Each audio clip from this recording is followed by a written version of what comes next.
Beallara Patricia Mccully. It has finally dropped all its blooms, and we can see that the orchid doesn't have a good root system. I was sure she is not very healthy because I have seen a lot of snails, and also she was very unstable in the pot. I have also seen all sorts of bugs inside this medium, so I will wear my gloves. So let's take the stake. I will leave the spike to absorb itself because the orchid, in the process of drying off the spike, it also absorbs nutrients that she has put in to grow the spike. So I will leave it to do it naturally, and when it's fully dry I will completely cut it off. It seems that my orchid was actually very young, and here I have the plug from when she was a seedling. These roots seem quite stiff, so I am happy for that, but I need to work very gently because the medium is quite compacted. Also, it seems that I have a new growth here and the bigger one here, so I am good. The orchid will produce a nice root system and will grow quite big in a small period of time. Now, when you repot Beallaras, you need to take care because the roots are quite thin and fragile, and you don't want to break them, especially if you have an orchid which doesn't have a big root system like I have here. So I will try to gently work around the roots until I can safely say that that's all I could do. This medium is quite old, and quite often when you see orchids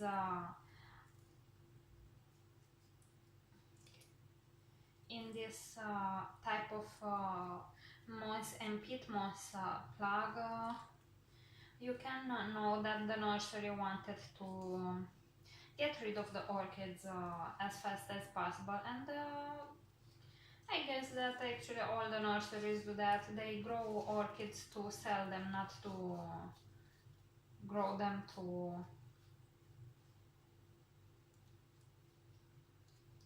specimen size.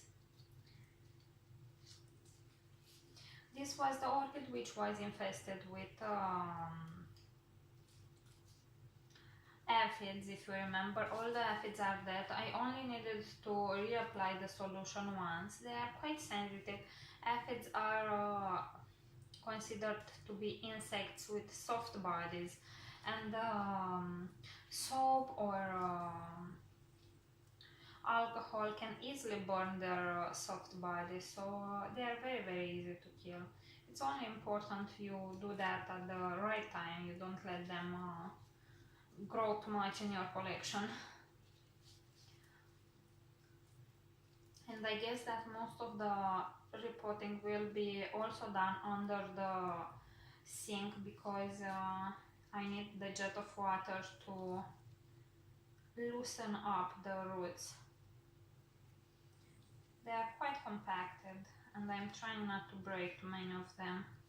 When you repot orchids that are pot bound, usually you will break some roots, but that is okay, it's no problem.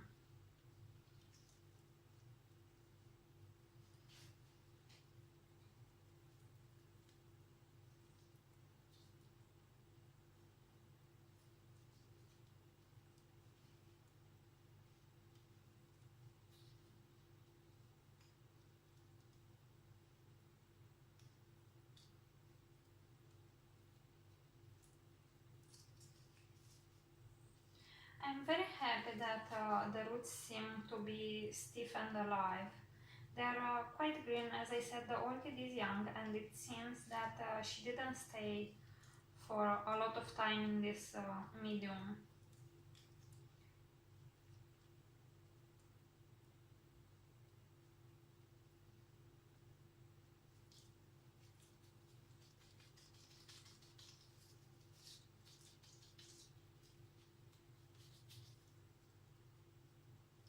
the moss is a little bit harder to detangle from between the roots, but if you do that gently, you will get rid of that too. My orchid is also infested with snails. I have seen them, and I couldn't wait actually to repot this orchid. Okay guys, now I will go to the sink because I'm only losing time doing this. Will be easier there.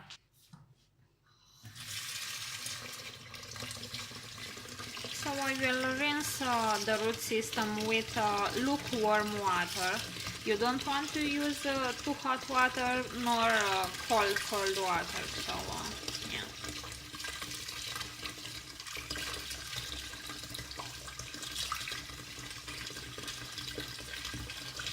Also, it is very important to make sure you don't get water in the new growths, because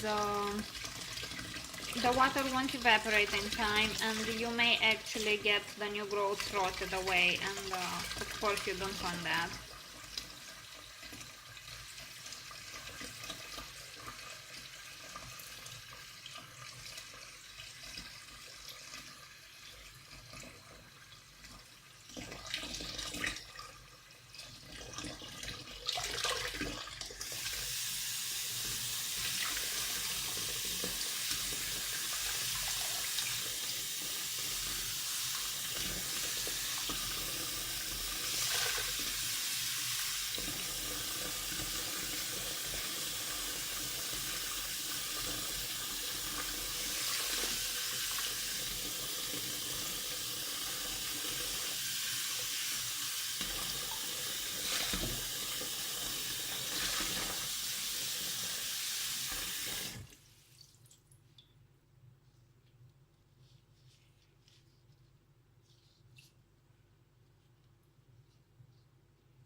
And I think this is all I can do, guys, because you can see that the roots are very mangled. I think I have one more piece of moss here, but I just can't take it out. It is also very small grade moss, so it's harder to take it off. Anyway, it is enough. It is important not to leave too much of the organic medium, because I will repot in inorganic medium and we don't want that thing to rot.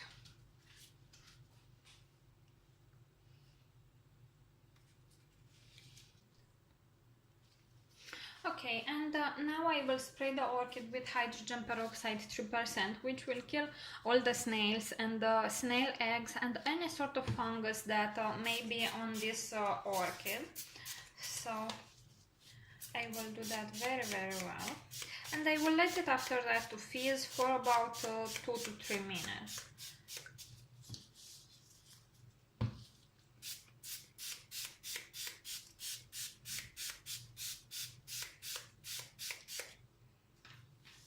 And I will also spray with hydrogen peroxide the tag and the stake, because I will put the stake back. I don't reuse stakes with other orchids, and when I have a stake I prefer to leave it in the pot it came with, because if I put it in other pots they may transfer diseases. So every single orchid needs to have its own stakes.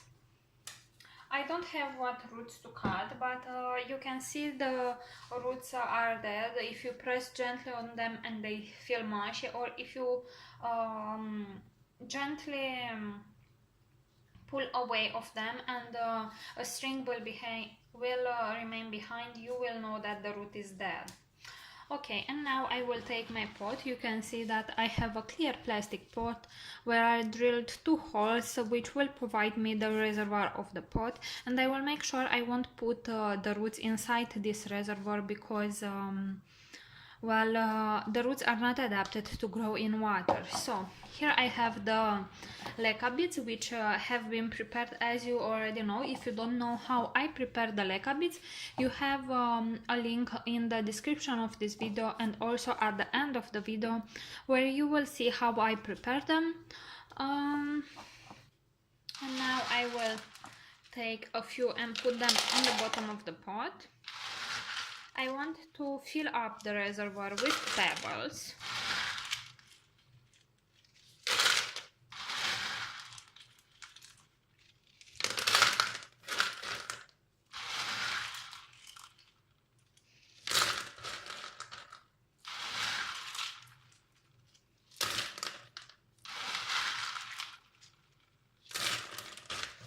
Like so. And now I will gently place the orchid inside, and I will make sure that the pseudobulbs won't be too buried inside the medium, nor that they will be too high, because these roots love moisture too. I will still stake the orchid, and when she will produce a new spike I will use the same stake. Now I will continue to add pebbles.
Don't forget to put the tail, and that is all, guys. You can see that it's super easy, and the orchid looks very well in its new pot.